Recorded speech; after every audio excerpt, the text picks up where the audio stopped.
The pressure is on, the schedule is tight, and lots has to be done. There's no time for failure, no time for a rest. This has to be done, or else. Hey, hi, this is Marco, and in this video I will talk about pressure.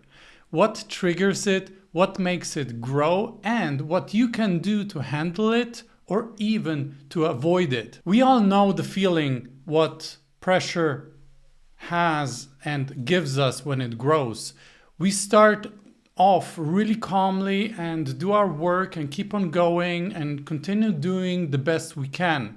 And at one point we realize that we are very much under pressure, and it is a really strong emotion, really strong feeling. We might feel overwhelmed.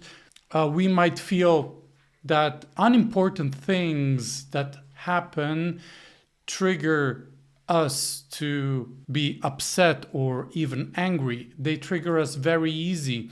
We might be exhausted because we are thinking continuously about what we have to do or how we are going to solve this or that problem, and so on.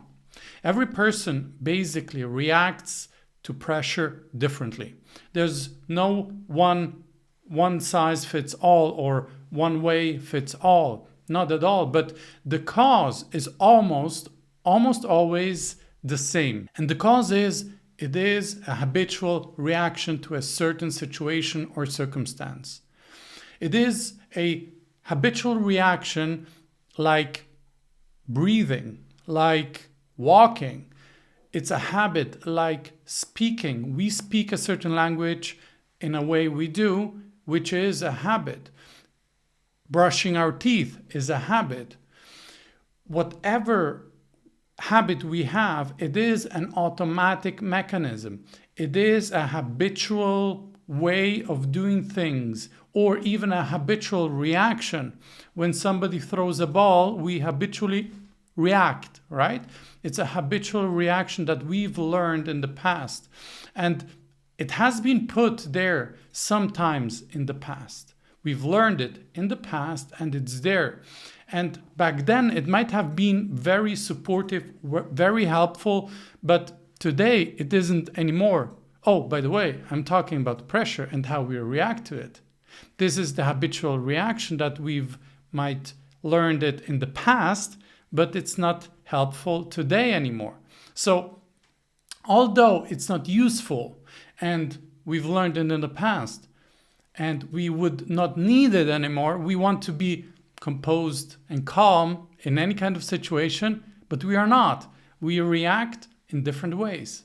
So this habitual reaction is really messing around. And understanding these kinds of reactions that are habitual, that makes it easier for us when we understand it, to do something about it. It makes it easier for us, if we understand these reactions, to find a solution.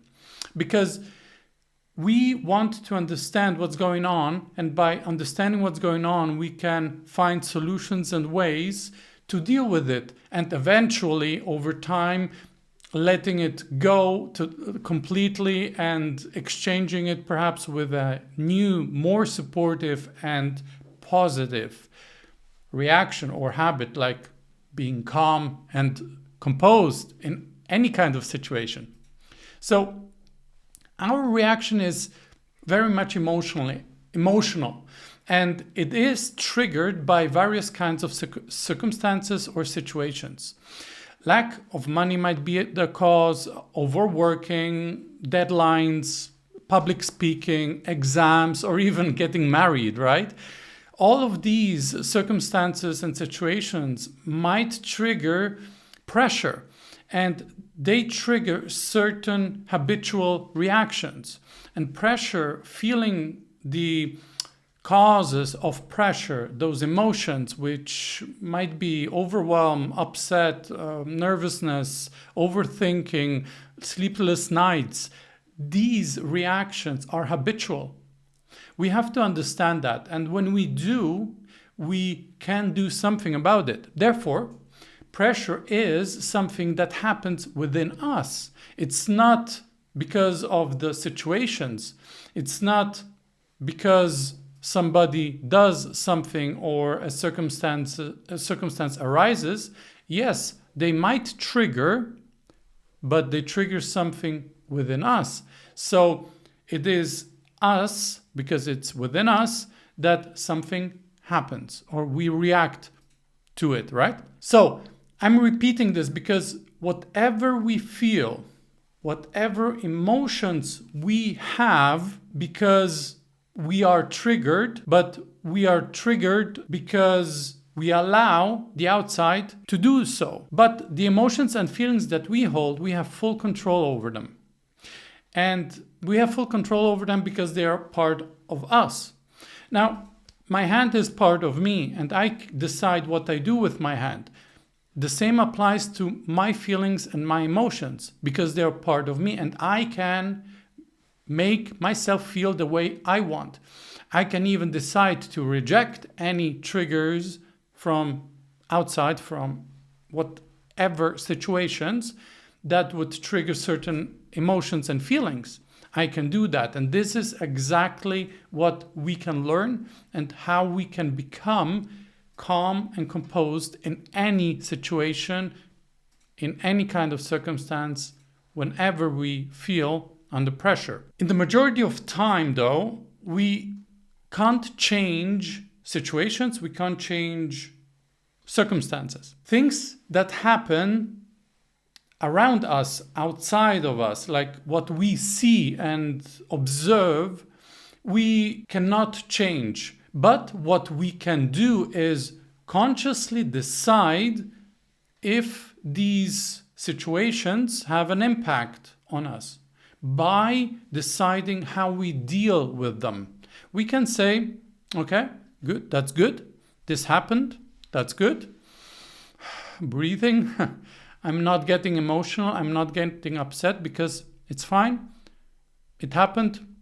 I accept it because it's not going to change the way I would react normally. Let's keep on going. Being calm is first and foremost a decision. As I mentioned, we can decide. So we can decide how we want to respond to any situations. Things that happen around us do have as much influence as we give it. So we can decide how we are going to respond. We can decide that we are not going to react. In order to be calm and composed, we have to decide to not allow outside circumstances to influence us in order for us to react. Like, we don't allow them to trigger us. The situations and circumstances. So to not be triggered by situations and circumstances, the first step is to decide this is not going to happen. Because if you've tried it in the past, you might seen that it's not easy, and trying it to do it might build up a tension. And because you've tried it, you've seen that it's kind of hard and it might not work. Perhaps you can handle it once, but the next time you just go the way you were going in the past anyway. So it's sometimes really hard to get our mind around that. So if you've tried it in the past and you've seen that it was hard, and we have to start very consciously. We have to build the ways how we want to react, or better, to respond. We don't want to react per se, but we want to respond very consciously at first. And because it is a conscious effort, it takes energy. If we react when things happen, the problem lies in the fighting mode. We fight the emotions, we fight the situation, we fight the circumstance. That's where the reaction usually comes from. And the more we fight that situation, the more that situation gains control and power. So that fight is a deep-rooted habit. And the reaction is kind of the driver of that habit. And the trigger is the situation or circumstance that we allow us to trigger. So, anyhow, a decision to not be triggered has to be made first. Then we have to consciously practice a new way of response, of responding, a new way of behaving. That's very important. We have to practice that. Every time we face a situation or circumstance, we have to decide and then respond the way we want to respond, regardless of what that is, because it's about us. We want to feel good, and we want to respond in a calm and composed manner, in a calm and composed way. If we fight pressure, we give more energy to the feelings and emotions that bubble up, and they become stronger.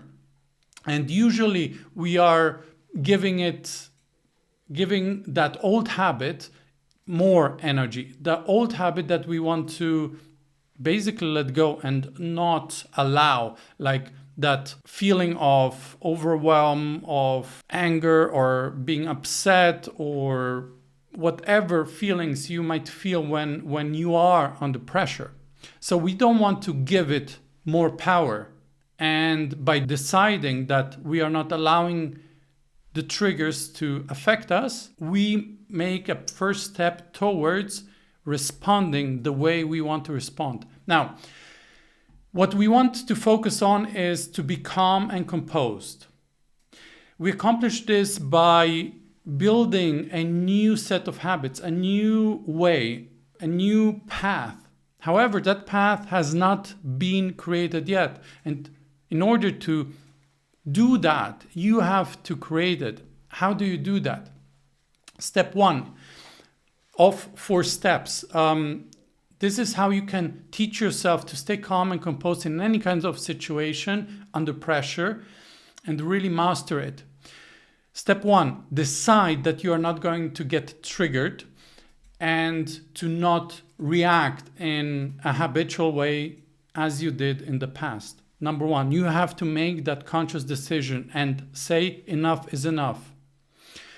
Number 2, you have to follow the new way of how you're going to respond in every situation that would trigger the feelings of pressure and all the rest of the emotions that might bubble up.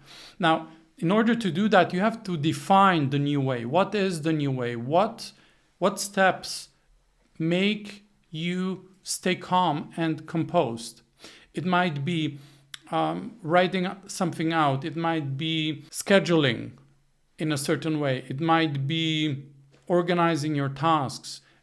It might be even focusing on a certain aspect, perhaps a positive one or something that is supportive. Regardless of what that way is, you have to define the way for yourself. I can't tell you what way that is because every person is different. And if you would be here, I could be supporting you building that way. But that's the second step. Build the way, how you want to respond, and follow it. Number 3, allow the feelings and emotions to bubble up, to come up. Don't fight them. We are all emotional beings, and as we feel happiness and joy and laughter, the same way we feel overwhelm, anger, sadness, and also frustration. It's a feeling.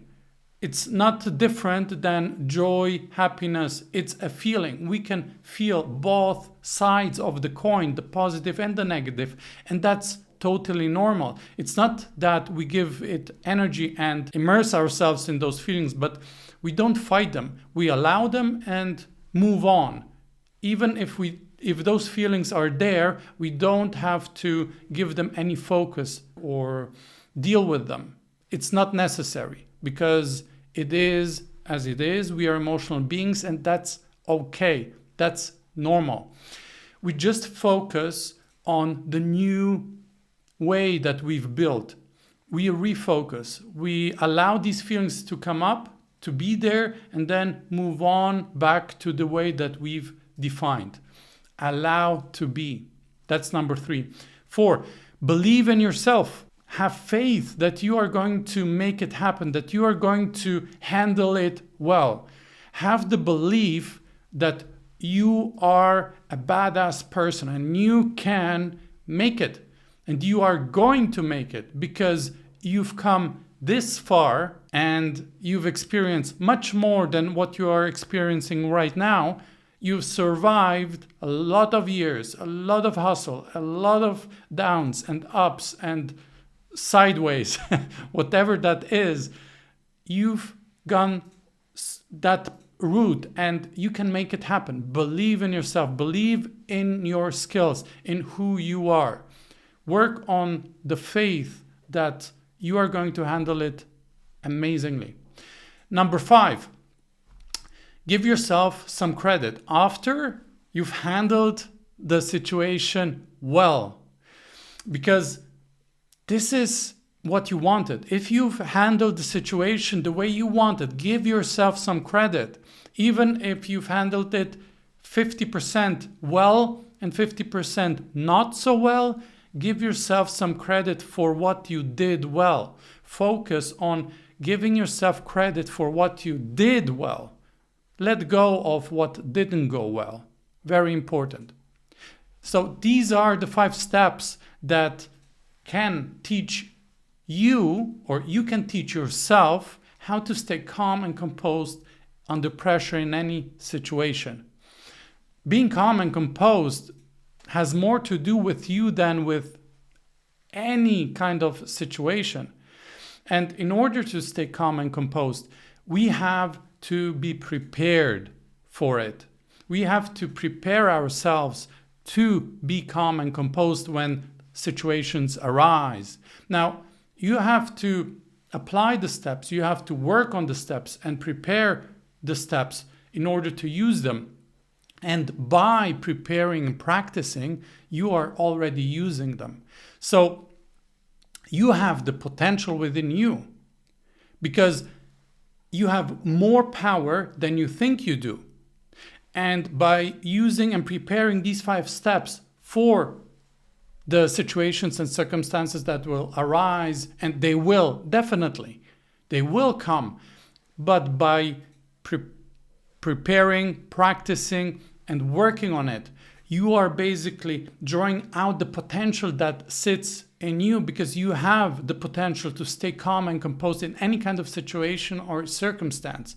You have the power, you have the energy, and you can do that at any given time. You can be and stay composed and calm at any given time, in any given situation or circumstance. But you have to practice, you have to be prepared in advance in order to use it. So do not neglect it. Even if it looks simple or if it looks complicated, do not neglect it. It is very easy and simple, but it takes some effort in advance. We have to use our mind. We have to put some thinking effort into building those ways, into building that faith and believe in ourselves. We have to be consciously putting some effort in order to have the effect of being calm and composed. Do not overlook the power that is within you, that you can draw out by practicing these 5 steps. And you can build the strength to do so. And you can build the strength to be and feel the way you want. To your success. This is Marco. Thank you for watching and liking.